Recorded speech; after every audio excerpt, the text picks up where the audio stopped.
Nobel পুরস্কার কবে থেকে প্রচলিত হয়? 1901 সালে। একজন ভালো শিক্ষকের কী কী যোগ্যতা ও দক্ষতা দরকার? পড়ানো, সঠিক পরিচালনা ও গাইড করা। সমুদ্র বায়ু প্রবল বেগে প্রবাহিত হয় মধ্যাহ্নে। জাতিসংঘ সাধারণ পরিষদে প্রথম বাংলাদেশী সভাপতি হুমায়ুন রশিদ চৌধুরী। প্রোগ্রাম থেকে কপি করা ডাটা কোথায় থাকে? ক্লিপবোর্ডে।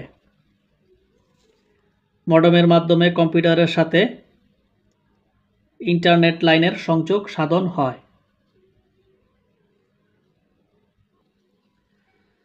বাংলাদেশের অস্থায়ী সরকারের অর্থমন্ত্রী ছিলেন ক্যাপ্টেন মনসুর আলী। বাংলাদেশ জাতীয় সংসদে কোরাম হয় কতজন সদস্যের উপস্থিতিতে? 60 জন। পূর্ব বাংলার প্রথম গভর্নর কে ছিলেন? চৌধুরী খালেকুজ্জামান। পৃথিবীর নিকটতম গ্রহ কোনটি? শুক্র। পৃথিবীতে মৌলিক পদার্থ আছে 118টি। যে পদার্থের নির্দিষ্ট আয়তন আছে কিন্তু নির্দিষ্ট আকার নেই তাকে কি বলে? তরল। বায়ু একটি পদার্থ কারণ বায়ুর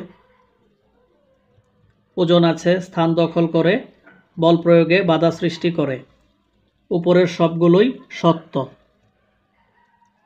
বিশ্ব জনসংখ্যা প্রতিবেদন 2022 অনুযায়ী জনসংখ্যায় বিশ্বে বাংলাদেশের অবস্থান কত? অষ্টম। বাংলাদেশ নামের সৃষ্টি হয় কখন? 1971 সালে 26 মার্চ। আইনি আকবর গ্রন্থের লেখক কে? আবুল ফজল। জিআইএস এর অর্থ কি?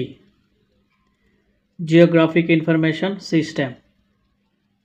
এ বিশ্বের সকল পদার্থকে অবস্থাভেদে কয়টি শ্রেণীতে ভাগ করা যায়? 3টি। দেশের প্রথম ডিজিটাল জনশুমারি ও গৃহগণনা কত সালে অনুষ্ঠিত হয়? 2022 সালে।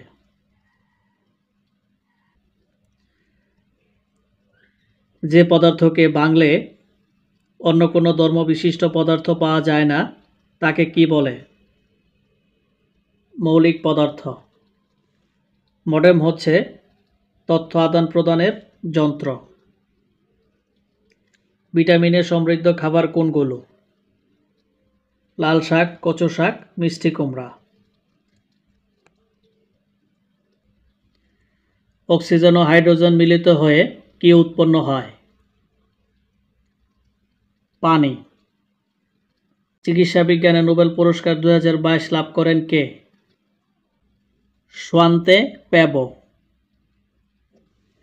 কোনটি ইস্পাতের ধর্ম? মরিচা ধরে না।